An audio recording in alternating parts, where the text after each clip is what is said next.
Vande Mataram network 10 देख रहे हैं। यहाँ पर मैं हूं आपके साथ सीमा चौधरी। पूर्वांचल लाइव के इस बुलेटिन में आप सभी का स्वागत है। और चलिए खबरों की ओर रुख करते हैं। जहां मुख्यमंत्री योगी आदित्यनाथ ने उत्तर प्रदेश के पूर्व सीएम स्वर्गीय हेमवती नंदन बहुगुणा की जयंती पर उनको नमन किया। स्वर्गीय हेमवती नंदन बहुगुणा की 103वीं जयंती पर मुख्यमंत्री योगी आदित्यनाथ ने उनको दूरदर्शी नेता बताया। दरअसल लखनऊ के योजना भवन में सीएम योगी ने स्वर्गीय हेमवती नंदन बहुगुणा की प्रतिमा पर माल्यार्पण किया।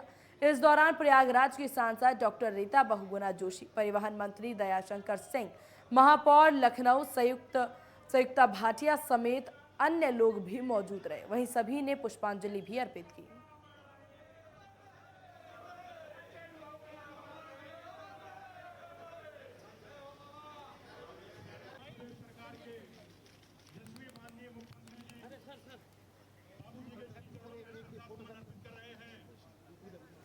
हेमवती नंदन की प्रतिमा पर माल्यार्पण किया गया। बता दें आपको कि लखनऊ की तस्वीरें आप देख सकते हैं, जहां सीएम योगी आदित्यनाथ भी पहुंचे और उनको दूरदर्शी नेता भी बताया। हेमवती नंदन की प्रतिमा पर माल्यार्पण करते हुए सभी ने उन्हें नमन किया।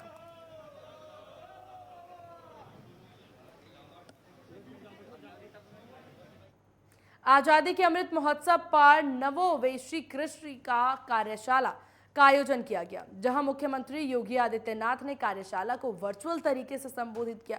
वहीं सीएम योगी ने उत्तर प्रदेश के किसानों का हौसला भी बढ़ाया। इस कार्यशाला का आयोजन नीति आयोग ने किया था। वहीं मुख्यमंत्री योगी आदित्यनाथ ने कहा कि उत्तर प्रदेश के पास देश की उपजाऊ भूमि का सर्वाधिक भाग है। मुझे प्रसन्नता है कि 2020-21 में उत्तर प्रदेश ने 619 लाख मीट्रिक टन से अधिक खाद्यान्न का उत्पादन कर देश में सर्वाधिक खाद्यान्न उत्पादन करने वाला राज्य के रूप में खुद को स्थापित किया। इस आयोजन में सभी स्टेक होल्डर्स प्रतिभाग कर रहे हैं, जिसमें प्राकृतिक खेती से जुड़े हुए प्रगतिशील कृषकों को भी प्रतिभाग करने के लिए आमंत्रित किया गया है। अत्यंत उपयोगी एवं प्रासंगिक विषय पर आयोजित की जा रही इस कार्यशाला में मैं आप सभी महानुभावों का हृदय से धन्यवाद दूंगा। मैंने अभी माननीय राज्यपाल गुजरात आचार्य देवव्रत जी के पूरे संबोधन को बहुत ध्यान से सुना है और मैं इस विश्वास के साथ कह सकता हूं कि जो उनका ये महत्वपूर्ण उद्बोधन रहा है, उसे हम लोगों ने बहुत नज़दीक से महसूस भी किया है। उत्तर प्रदेश के उप मुख्यमंत्री ब्रजेश पाठक ने गोंडा के सर्किट हाउस पर बैठक की, जहां उन्होंने स्वास्थ्य विभाग के अधिकारियों, जिला अधिकारियों, पुलिस अधीक्षक और सीएमओ के साथ विभाग पर मंथन किया है और कमियों में सुधार लाने के निर्देश भी दिए। वहीं उप मुख्यमंत्री ब्रजेश पाठक ने कहा कि कोविड-19 पर विभिन्न विभागों ने जीत भी हासिल की है और अधिकारियों से ध्यान रखने की बात भी उनके द्वारा कही गई। तो अहम बैठक ही आयोजित हुई, जिसमें विभागों की सराहना करते हुए कोविड-19 के समय पर जिस प्रकार का उनका कार्य था, उसकी सराहना करते हुए स्वास्थ्य विभाग के अधिकारियों के साथ ये अहम बैठक। मुख्य विकास अधिकारी महोदय के साथ साथ पानी, बिजली, सड़क, स्कूल, अस्पताल जो सरकार की प्राथमिकताएं हैं, उनके बारे में हमने सबसे चर्चा की है। पूरे जनपद में सभी लोगों को शुद्ध पेयजल मिले, बिजली की आबाद आपूर्ति मिले, स्कूलों में बच्चे समय से पहुंचे, सभी शिक्षक समय से पहुंचे, उनको मध्याह्न भोजन गुणवत्तापरक मिले। कोविड काल के दौरान जो हमारे बड़े बच्चे हैं, जो अनुमन्य हैं टीकाकरण के लिए, उनको तत्काल कोविड की वैक्सीन लगाई जाए।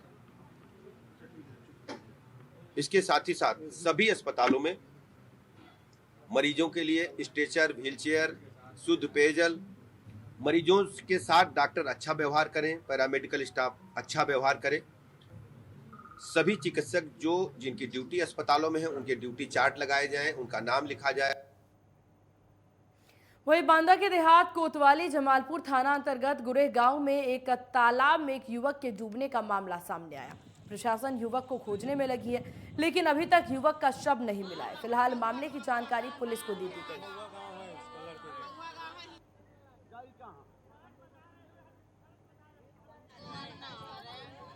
यूपी के बांदा से एक तस्वीरें आपको दिखा रहे हैं। युवक को बचाने के लिए रेस्क्यू ऑपरेशन जारी है, जहां आपको बता दें तालाब में युवक के डूबने की खबर सामने आई थी, जिसके बाद सूचना पर प्रशासन पहुंची है और उनके द्वारा उस युवक को निकालने का, उसको रेस्क्यू का काम वहां पर चल रहा है, जिसमें सभी लोग परिजन यहां पर बैठे हुए हैं। और इस मामले से आसपास के जगहों पे, आसपास के गाँव में भी हड़कंप मचा हुआ है कि जिस तरीके से युवक के डूबने की ये खबर सामने आई है। रेस्क्यू ऑपरेशन लगातार जारी है।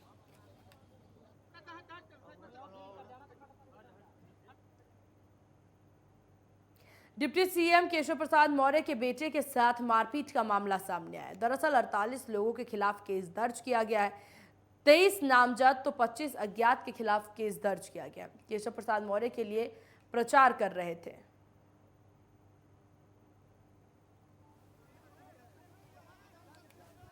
दिनांक 23 को 23/4/22 को एक मुकदमा पंजीकृत किया गया थाना मोहम्मदपुर पैंसा पे योगेश मौर्य की तहरीर पे, जिसमें विवेचना प्रचलित है। जो साक्ष्य होगा, जो सत्यता होगा, उस पर कार्रवाई। सर आज क्या मामला था कि जो अब मुकदमा दर्ज कराया गया है? अब वो विवेचना से होगा, जो सही होगा, वो तहरीर उन्होंने दी है, उसको पंजीकृत कर लिया गया है।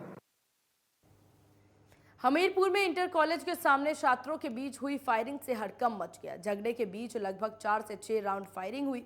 बता दें कि ये सभी छात्र प्रैक्टिकल के लिए इंटर कॉलेज पहुंचे थे, लेकिन छात्रों के बीच किसी बात को लेकर के झगड़ा हो गया। झगड़ा इतना बढ़ गया कि छात्रों के बीच फायरिंग होने लगी। वहीं फायरिंग के बाद इलाके में दहशत मच गई।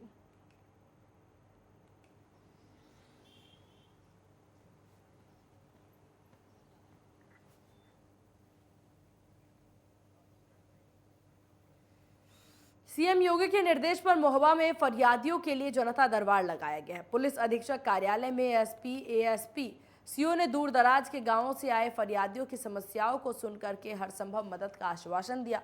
महोबा पुलिस अधीक्षक सुधा सिंह ने बताया कि रविवार के अवकाश को लेकर के कल फरियादी अपनी समस्याओं को लेकर के कार्यालय नहीं आ सके थे, जिसको लेकर के आज सभी फरियादियों की समस्याओं को सुना गया और हर संभव मदद का आश्वासन दिया गया।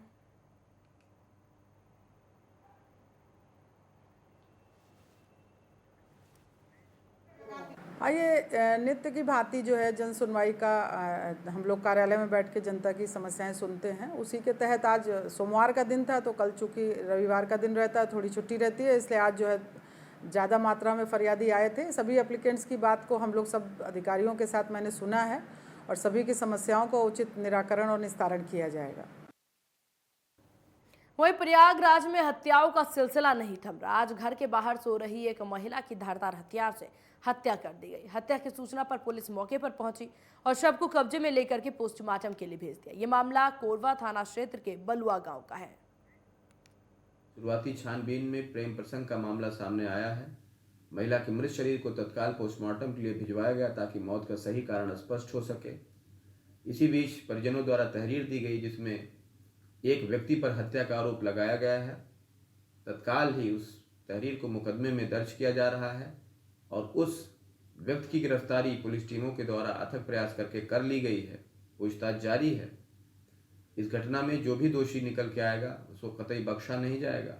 शुरुआती छानबीन में प्रेम प्रसंग का मामला सामने आया है। रायबरेली सीएमओ डॉक्टर सिंह ने सीएचसी का औचक निरीक्षण किया, जिसके में सीएचसी में तैनात स्वास्थ्य कर्मियों में हड़कंप मच गया। निरीक्षण के दौरान जच्चा बच्चा वार्ड में भर्ती किसी भी काम को 2 दिन में मिलने पर नाराजगी जताई। उन्होंने ठेकेदार से बात कर समय से प्रसूताओं को भोजन दिए जाने की बात कही और इस दौरान उन्होंने अस्पताल के बाहर चल रहे पैथोलॉजी केंद्रों को नोटिस देकर के जांच करने का निर्देश दिए।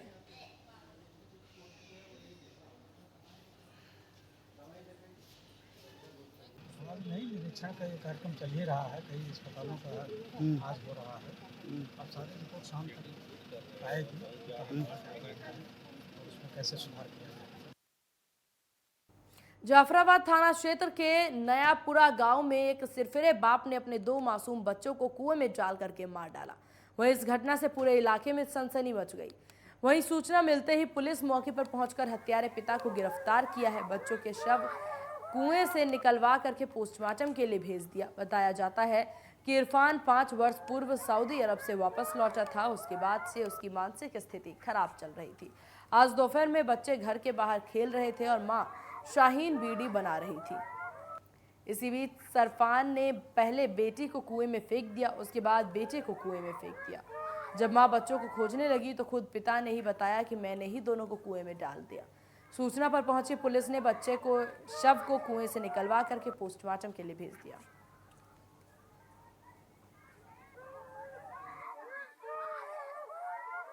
देखिए न, पूरा थाना क्षेत्र जफराबाद का मामला है। एक पिता अपने 2 बच्चों को, जिसमें एक पुत्री है व एक पुत्र है, दोनों को कुएं में फेंक दिया था।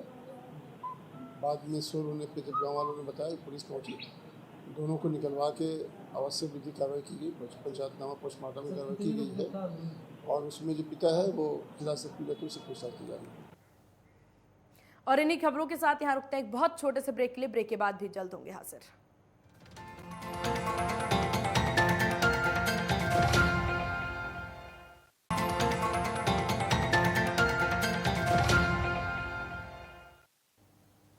ब्रेक के बाद एक बार फिर स्वागत है आप सभी का और चलिए खबरों की ओर रुख करते हैं। जहां श्रावस्ती के थाना क्षेत्र सिरसिया के फरचलवा गांव निवासी तीरथ राम आर्यपुत्र चौधरी प्रसाद का शव कुछ दिन पूर्व सूरज कुंडा नाले के पास खेत में मिला, जिसकी सूचना मृतक के पिता ने सिरसिया थाने को दे दी थी। सूचना के आधार पर मुकदमा पंजीकृत किया गया और सूचना मिलते ही पुलिस अधीक्षक अरविंद कुमार मौर्य की ओर से घटनास्थल का निरीक्षण किया गया। घटना का खुलासा करने के लिए सिरसिया थाना प्रभारी और क्राइम ब्रांच के संयुक्त टीम को लगाया गया, जिनकी कड़ी मशक्कत के बाद श्रावस्ती पुलिस ने मुखबिर की सूचना पर 3 हत्यारों को गिरफ्तार कर लिया।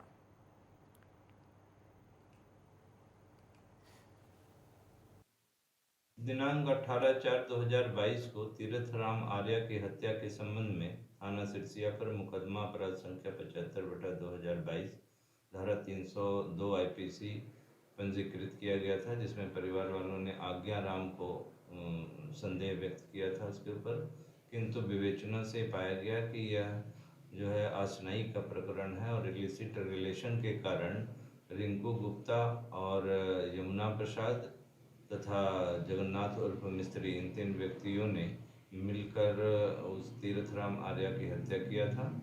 इन्होंने अपना जुल्म कबूल किया और इनकी निशादेही पर मृतक का मोबाइल भी नाले के किनारे से बरामद किया गया है। इसमें अग्रिम कार्रवाई की जा रही है। पीलीभीत की पूरनपुर कोतवाली क्षेत्र के गांव रघुनाथपुर के एक खेत में अचानक आग लग गई, जिससे आसपास के लोगों में हड़कंप मच गया। तेज हवाओं के चलते आग ने विकराल रूप ले लिया। भीषण आग ने एक और गांव को भी अपनी चपेट में ले लिया। वहीं इस दौरान कई घर जलकर राख हो गए। ग्रामीणों ने कड़ी मशक्कत के बाद आग पर काबू पाया। मामले की सूचना तहसील प्रशासन को दी गई, लेकिन कोई भी प्रशासनिक अधिकारी मौके पर नहीं पहुंचा। इस पर ग्रामीणों में खासी नाराजगी जताई और पीड़ितों ने शीघ्र ही मुआवजा दिलाने की मांग भी की। ये मेरे पड़ोस का गांव है मुजाकला। यहाँ पर खेतों में नरई जला किसी अज्ञात व्यक्ति द्वारा नरई में कुछ बीड़ी वगैरह पीकर फेंक दी गई, जिससे नरई में आग लग गई थी। आग लगते लगते गांव तक पहुंच गई। गांव में कई घरों में आग लग गई। कई जगह जहां पर जानवर बांधने वाली जगह थी वो जलकर राख हो गए। कईयों का भूसा जो जानवरों को खिलाने के लिए उन्होंने स्टॉक कर रखा था वो जल गया। उसमें गेहूँ बीज के लिए स्टॉक कर रखा था वो जलकर राख हो गया। पुलिस प्रशासन को, फायर ब्रिगेड को कई बार फोन करने के बाद भी कोई मदद नहीं पहुंची। कि जब एसपी महोदय को फ़ोन किया गया, उनके फ़ोन करने के बाद फायर ब्रिगेड को फायर ब्रिगेड से संपर्क हो पाया। अभी तक जन सहयोग से हम लोगों ने आग पर काबू तो पा लिया, पर अभी तक 2 घंटे बीत चुके हैं, अभी तक फायर ब्रिगेड यहाँ पर नहीं पहुँची। आज गांव में जो है आग लगी है, किस तरीके से लगी और क्या क्या नुकसान हुआ है लोगों का? खेतों से लगती हुई आग से और जानवरों के जो खाने पीने राशन थे उनका लोगों ने बीज के लिए गेहूँ रखा था, भूसे वो भी जल गया है। और कभी लोग गेहूँ ज़्यादा जला है, भूसा भी जला है, और जो रहने के बदले थे वो भी सब जल गए हैं। कितने घरों में लगभग आग लगी है? एक नाजिम खां है, इंसार वली, बाबू खां, बाला खां, कामरान, इतने लोग कतई हम लोग उनके बहुत ज़्यादा नुकसान लोगों को गया। पीलीभीत में एक तेज रफ्तार कार ने 3 लोगों को रौंद दिया। इस दौरान 2 लोग गंभीर रूप से घायल हो गए, जिन्हें अस्पताल में भर्ती कराया गया। वहीं गंभीर हालत को देखते हुए घायलों को जिला अस्पताल में भर्ती कराया गया। बता दें कि घटना के बाद कार चालक मौके से फरार हो गया। फिलहाल पुलिस कार चालक की तलाश में जुटी है।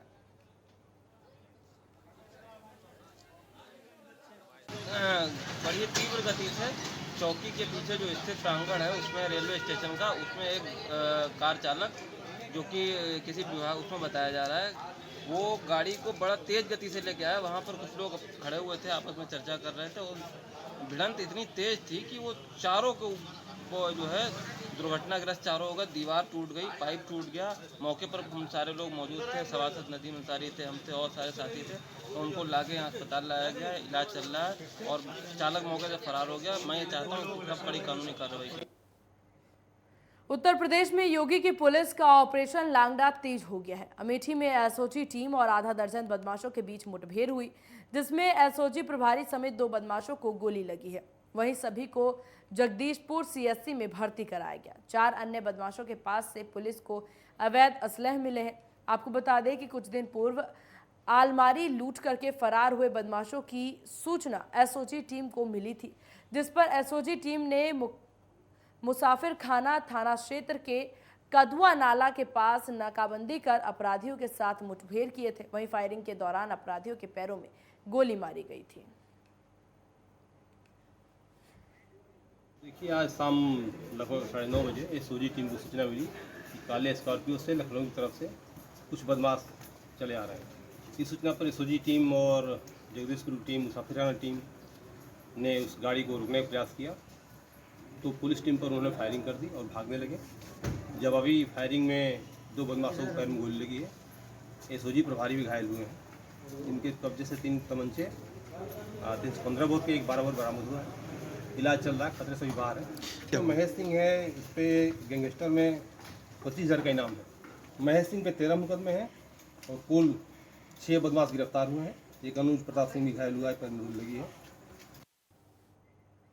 पीलीभीत में गन्ना विकास एवं चीनी मिल राज्य मंत्री संजय सिंह गंगवार ने जिले के सभी आला अधिकारियों के साथ एक मीटिंग की, जिसमें जिलाधिकारी, एसपी समेत जिले के सभी आला अधिकारी मौजूद रहे। इस मौके पर उन्होंने सभी अधिकारियों से जिले का फीडबैक लिया और जरूरी दिशा निर्देश दिए। उन्होंने कहा कि डूडा द्वारा बनाए जा रहे प्रधानमंत्री आवास योजना में अगर किसी अनियमितता का किसी भी पात्र को परेशान किया गया तो उसके खिलाफ उसी समय एफआईआर कराकर जेल भेजने का काम किया जाएगा। सरकार की नीति के तहत सभी जिले के अधिकारी काम करें और जनता का पूरा सहयोग करें। उन्होंने जिले की बिजली व्यवस्था, स्वास्थ्य व्यवस्था, शिक्षा विस्तार पर खास ध्यान दिया। जो उत्तर प्रदेश के पूज्य मुख्यमंत्री परम पूज्य योगी आदित्यनाथ जी की जो मंशा है, उस मंशा के अनुरूप हम सबको मिलकर काम करना है। हमारे ज़िले के सारे अधिकारी मिल करके जो हमने 100 दिन की कार्य योजना जिले स्तर पर बनाई है और जो पिछले विकास कार्य चल रहे हैं उनको और उनमें गति दे करके उनको और स्पीड से करना है। और जो 100 दिन की कार्य योजना हर विभाग की बनी है, उस 100 दिन की कार्य योजना को हमको धरातल पे ला करके 100 दिन में उन कामों को पूरा करने का प्रयास करेंगे। ऐसा हम सारे लोगों ने मिल करके श्रावस्ती के जिला मुख्यालय के सदर बाजार में दिन दहाड़े एक व्यापारी के घर में एक अज्ञात व्यक्ति ने घुसकर महिला पर धारदार हथियार से हमला कर दिया। वहीं महिला का गला रेत कर हत्या कर दी। घटना के बाद हत्यारा मौके से फरार हो गया। इस घटना के बाद इलाके में सनसनी फैल गई। शव को पुलिस ने कब्जे में लेकर के पोस्टमार्टम के लिए भेज दिया है और हत्या की गुत्थी को सुलझाने में जुट गई है। वहीं फॉरेंसिक टीम समेत कई टीमें घटनास्थल पर हत्या के कारणों का पता लगाने में लगी है।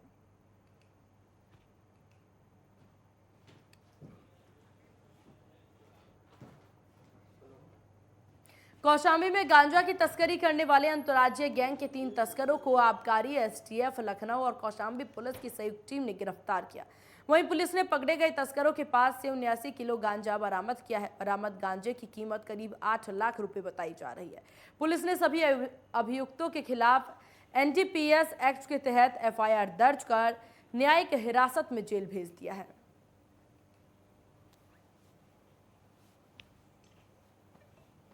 कौशाम्बी क्षेत्र में गांजे की खेप जाने की सूचनाएं प्राप्त हो रही थी, जिस पर एसटीएफ की यूनिट, एनसीबी की यूनिट, हमारी एसओजी टीम और कौशाम्बी पुलिस लगी हुई थी।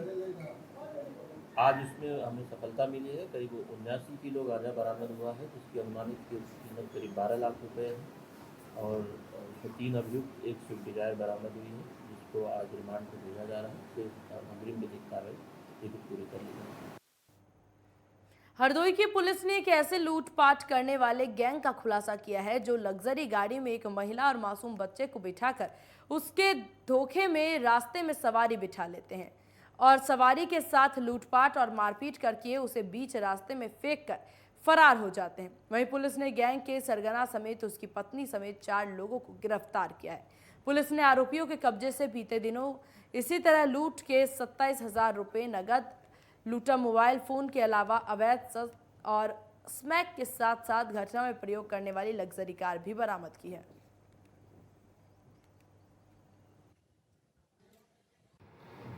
आज दिनांक 24/4 को हरदोई पुलिस द्वारा थाना बेनीगंज क्षेत्र में एक शातिर गैंग पकड़ा है। इस गैंग में 3 पुरुष हैं, एक महिला है जो कि इन्हीं अभियुक्तों में से एक की पत्नी है। बलरामपुर के थाना कोतवाली उतरौला में पुलिस को बड़ी कामयाबी हाथ लगी, जहां चोरी के ट्रांसफार्मर समेत एक वाहन, एक अवैध देसी तमंचा समेत 6 लोग गिरफ्तार किए गए हैं। वहीं गिरफ्तार किए गए लोग पड़ोसी जनपद गोंडा के निवासी हैं। बीती रात पुलिस के उप निरीक्षक विपुल कुमार पांडे और उनकी टीम गश्त पर थी, जहां पिंपरा राम के तरफ से एक तेज रफ्तार पिकअप आती हुई दिखाई दी, जिसकी जांच करने के बाद कार्रवाई की गई। 1:30 बजे हमारे उप निरीक्षक थाना उतरौला के विपुल कुमार पांडे रात्रि गश्त में थे और उस दौरान जो है पिपरा राम गांव की तरफ से इनको एक गाड़ी दिखाई दी जिसमें ये ट्रांसफार्मर लदा हुआ था और साथ ही ये लोग 2 लोग उसमें थे गाड़ी में। इनको जब थाने पे ले जाके पूछताछ की गई तो इनके द्वारा बताया गया कि ये चोरी करके ट्रांसफार्मर को ले जा रहे थे और इस पूरे उसमें 6 लोग गिरफ्तार हुए हैं। इनके पास से ट्रांसफार्मर, पिकअप गाड़ी और लोहे के एंगल वगैरह बरामद हुए हैं। झांसी में विभिन्न धार्मिक स्थलों पर लगे हुए लाउड स्पीकर उतारे जा रहे हैं। यहाँ बड़ा गांव कस्बे में मंदिर और मस्जिद से लाउड स्पीकर उतारे गए। वहीं धार्मिक स्थलों के प्रबंधकों का कहना है कि अब वे ऐसे साउंड का उपयोग करेंगे जिससे आवाज परिसर के बाहर ना जाए। वहीं मस्जिद के पेश इमाम हाफिज मोहम्मद ताज आलम ने कहा कि हॉर्नों को उतारने के लिए कहा गया था, हमने ऊपर का हॉर्न उतार दिया है, अब नीचे वाले हॉर्न काम करेंगे। वहीं राम जानकी मंदिर के महंत श्याम मोहन दास ने बताया कि हम दोनों समुदाय के लोगों ने पहले बैठकर के आपसी बातचीत की और उसके दौरान हमने यह निर्णय लिया कि सरकार के द्वारा दिए गए आदेश की हम पालना करते हुए हम अपने मंदिर से लाउडस्पीकर उतार पाएंगे।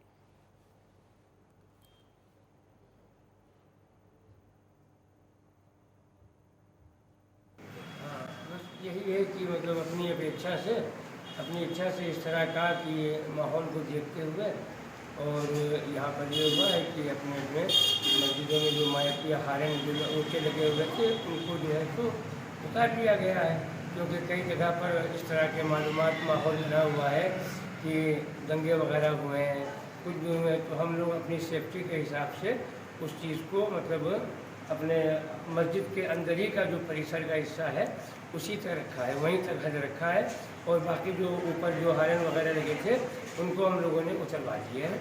इस बात को लेकर कि आपसी भाईचारा की वजह से जो हिंसाएं हो रही हैं, इसको देखते हुए आपस में कोई मतभेद ना हो, इसलिए किसी को कोई दिक्कत ना हो, इसलिए इसको लाउड स्पीकर को हटा दिया गया है। और इन्हीं खबरों के साथ इस बुलेटिन में बस इतना ही। बने रहिए नेटवर्क 10 के साथ। जय हिंद।